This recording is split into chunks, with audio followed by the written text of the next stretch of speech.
Halo, welcome back to my channel. Kembali lagi dengan aku Muslim. Kali ini kita akan bahas soal UKPPG ya teman-teman ya, tentang SCT dan PCK semua guru tes tahun 2025. Bagi yang belum tahu apa itu PCK, PCK itu merupakan kombinasi antara pemahaman materi ajar ya teman-teman ya, content ke knowledge ya, dan pemahaman cara mendidik ya, pedagogical ke knowledge. Nah itu ya yang dimiliki oleh seorang pengajar. Nah sedangkan SCT itu situational judgment test merupakan salah satu alat untuk apa? Mengukur kompetensi berdasarkan gambaran perilaku yang dipilih individu pada suatu peristiwa yang menggambarkan apa? Bagian dari apa? Pelaksanaan tugas sehari-hari. Yuk yang belum subscribe silahkan subscribe agar tidak ketinggalan pembahasan soal dari aku. Yang sudah subscribe saya doakan dimudahkan, dilancarkan tes UKPPG-nya dan lolos tahun ini. Amin Allahumma amin. Soal yang pertama, SD Negeri 5 Kuripan adalah sekolah yang terletak di Jalan Jenderal Sudirman nomor 56 Kabupaten Pringsewu. Sekolah tersebut memiliki jumlah siswa yang lumayan banyak, yaitu sekitar 600 siswa mulai dari kelas 1 sampai dengan kelas 6. Setiap hari Senin SD Negeri 5 Kuripan mengadakan upacara bendera merah putih secara rutin dengan tujuan agar generasi muda bangsa tidak melupakan jasa pahlawannya yang telah mengorbankan jiwa raga demi kemerdekaan bangsa dan negara.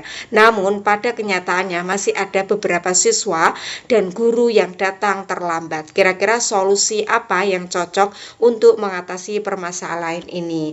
Jadi di sini itu masalahnya adalah banyak guru dan siswa datang terlambat ya teman-teman pada saat hari Senin ketika mau melaksanakan apa? Upacara bendera. Nah, banyak siswa dan guru itu datang terlambat ya teman-teman ya. Solusi apa yang cocok untuk mengatasi permasalahan ini? Untuk opsi A, menyusun aturan yang mempertimbangkan sanksi yang menempatkan unsur pendidikan dan penghormatan atas perilakunya. Ini bagus teman-teman ya. Opsi yang B, antara guru dan siswa sebenarnya salah jika terlambat datang saat upacara, maka sebaiknya ada sanksi untuk keduanya. Untuk opsi yang B ini bagus ya teman-teman ya. Kan di sini antara guru dan siswa sebenarnya salah jika terlambat datang iya saat upacara, bukan hanya upacara saja. Nah di sini ya bukan hanya saat upacara saja, sehari-hari pun Selasa sampai Sabtu pun juga tidak boleh datang terlambat. Untuk opsi yang B masih kurang ya teman-teman ya. Kita lihat untuk opsi yang C, menghukum siswa yang datang terlambat dan memberikan pembinaan kepada kepada dewan guru yang juga terlambat agar tidak mengulangi perbuatannya. Nah, untuk opsi yang C ini lebih bagus daripada opsi yang B ya teman-teman ya, tidak hanya datang saat upacara. Kalau opsi yang C ini menghukum siswa yang datang terlambat, hanya menghukum saja ya teman-teman, tapi kan memberikan pembinaan. Untuk opsi yang C ini bagus ya. Opsi yang D, diberikan sanksi yang sama kepada guru dan siswa yang datang terlambat agar apa? Agar tidak terasa membeda-bedakan. Untuk opsi yang D ini kurang tepat ya teman-teman ya. Tapi dari opsi A, B, C, dan D ini paling bagus itu opsi yang A ya teman-teman ya. Karena kenapa? Karena kan menyusun aturan yang mempertimbangkan sanksi yang menempatkan unsur pendidikan dan penghormatan atas pelakunya adalah solusi yang cocok. Iya, karena apa? Menggabungkan pendekatan disiplin dengan pendekatan edukatif. Ya, hal ini apa? Memungkinkan untuk memberikan konsekuensi yang jelas ya terhadap keterlambatan ya. Keterlambatan datang sambil tetap memberikan apa? Kesempatan untuk pembelajaran dan penghormatan terhadap kegiatan upacara bendera ya. Jadi jawaban yang paling tepat adalah opsi yang A. Soal kedua, Anda adalah seorang guru yang dikenal baik di lingkungan masyarakat. Hal tersebut karena Anda selalu aktif berpartisipasi dalam kegiatan yang dilaksanakan. Anda juga sering diminta bantuan untuk memecahkan suatu persoalan oleh warga sekitar. Suatu ketika, terdapat tetangga Anda yang meminta bantuan Anda untuk menjadi mediator dalam penyelesaian konflik antar saudara yang berkaitan dengan harta warisan. Kira-kira apa yang akan Anda lakukan untuk opsi 2 ini? Nah, kita lihat ya teman-teman ya. Opsi yang A, menerima permintaan itu dengan sepenuh hati dan berupaya mencarikan solusi yang terbaik. Nah, untuk opsi yang A ini juga bagus ya, menerima permintaan itu dengan sepenuh hati, berupaya mencarikan solusi yang terbaik. Nah, masalah nomor 2 itu kan tetangga Anda ya teman-teman ya, meminta bantuan Anda untuk menjadi apa? Mediator dalam penyelesaian konflik ya antara saudara yang berkaitan dengan harta warisan. Nah, untuk opsi yang A, menerima permintaan itu dengan sepenuh hati dan berupaya mencarikan solusi yang terbaik. Ini bagus ya. Opsi yang B, menolak permintaan itu karena guru tidak memiliki keahlian di bidang itu. Iya, guru memang tidak memiliki di bidang itu kalau di sekolah ya teman-teman ya. Tapi kalau kita bertetangga dengan seseorang, kita setidaknya ketika ada orang menolong, ketika ada orang meminta bantuan ya kita menolong ya. Untuk opsi yang C, menyarankan untuk meminta bantuan lembaga hukum karena hal itu bukan bidang guru. Nah, untuk opsi yang C ini bagus ya teman-teman ya. Menyarankan untuk meminta bantuan lembaga hukum karena hal itu bukan bidang guru. Nah, untuk opsi yang C ini bagus ya teman-teman ya, daripada opsi yang B tidak langsung menolak ya. Guru memang tidak punya keahlian di bidang itu ya. Guru memang tidak punya keahlian di bidang itu, tapi kan ada tetangga yang minta bantuan. Nah, kita kan sebagai seorang guru harus memberikan bantuan, entah itu memberitahu atau menyarankan. Nah, ya bagus ya untuk opsi yang C. Opsi yang D, menyarankan kepada seluruh keluarga untuk berdamai berlandaskan nilai agama. Nah, ini kurang tepat ya teman-teman untuk opsi yang D ya. Jawaban paling tepat itu opsi yang C. Kenapa? Karena kan menyarankan untuk meminta bantuan lembaga hukum karena hal itu akan apa? Bukan bidang guru. Iya, langkah yang tepat ya teman-teman ya. Sebagai guru, Anda harus mengenali batasan kompetensi Anda dan menunjukkan integritas untuk apa? Tidak menangani masalah di luar bidang keahlian Anda. Iya teman-teman ya. Jawaban yang paling tepat adalah opsi yang C. Soal ketiga, Bu Bella adalah seorang guru yang bertanggung jawab terhadap satu kelas. Untuk mewujudkan prestasinya, dia perlu mengikuti beberapa kegiatan, namun kegiatan tersebut bertepatan dengan jam mengajar Bu Bella. Kemudian dia membebankan jam mengajarnya kepada rekan guru ganti yang dititipi untuk mengajar di kelasnya.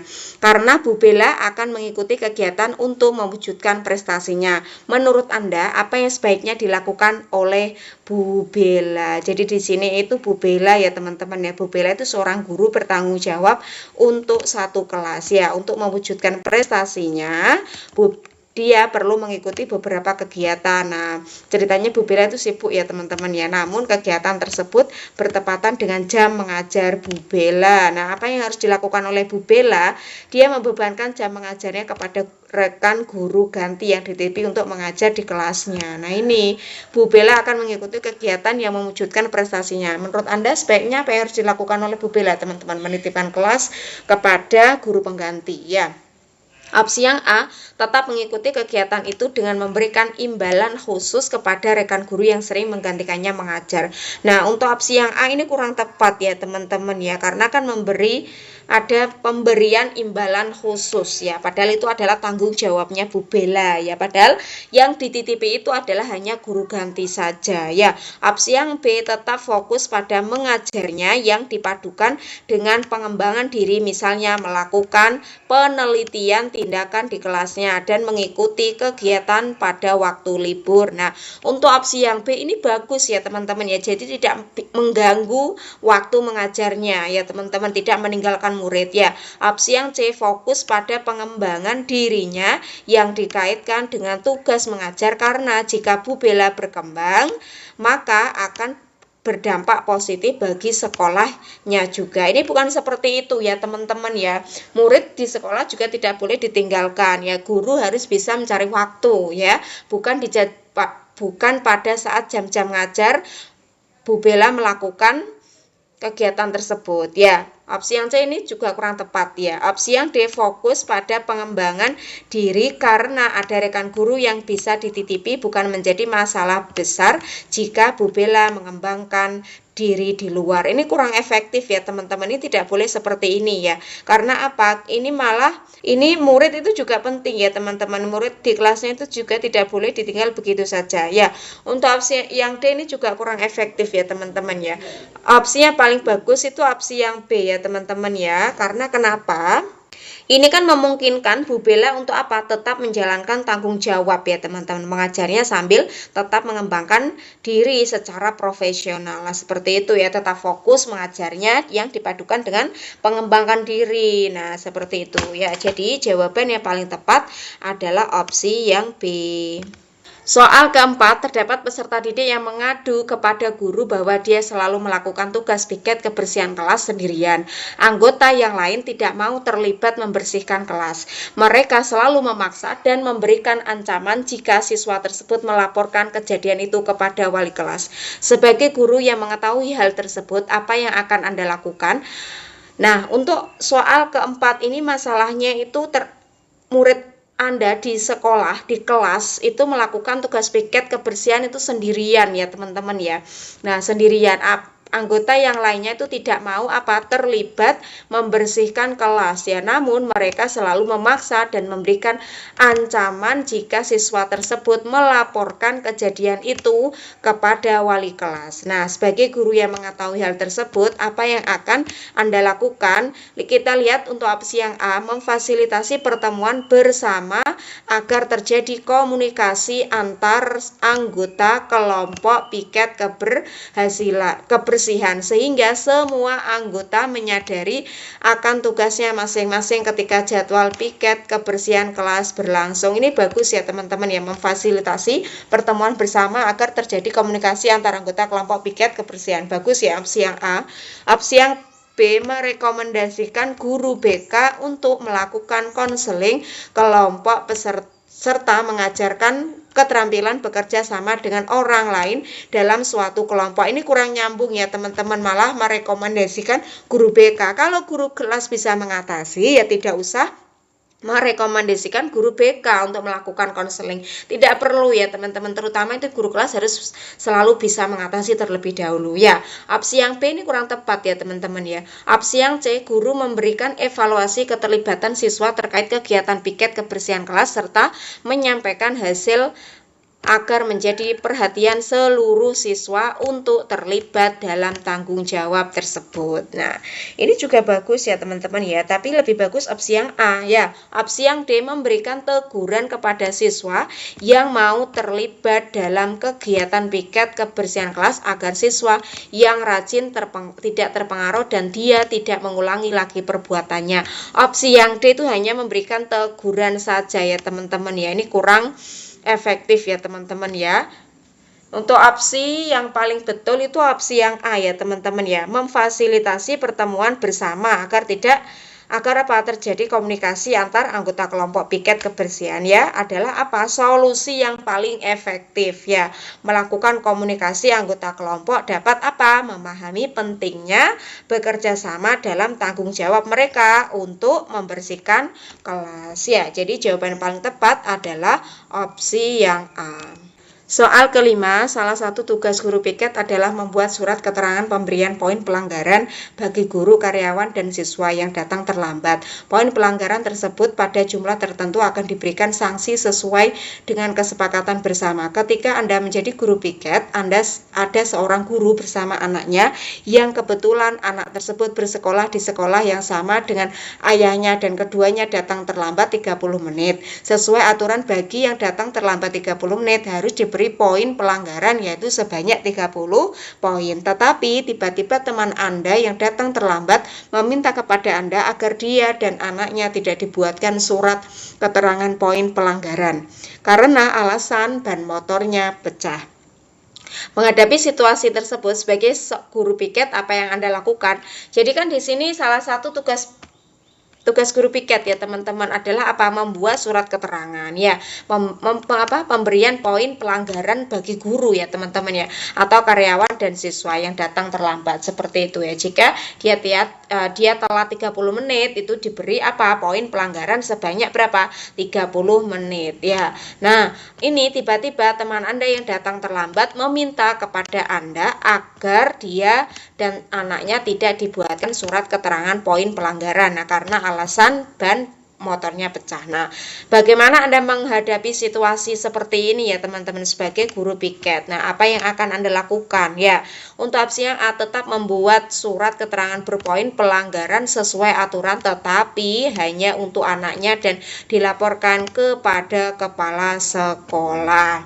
Nah, ini tidak objektif ya teman-teman ya, hanya kepada anaknya saja, padahal ibunya itu juga terlambat. Seperti itu ya teman-teman ya, kurang efektif untuk opsi yang A. Opsi yang B, tetap membuat surat keterangan poin pelanggaran baik kepada teman Anda dan juga anaknya meskipun jumlah poin dikurangi. Nah, ini bukan efektif ya teman-teman ya.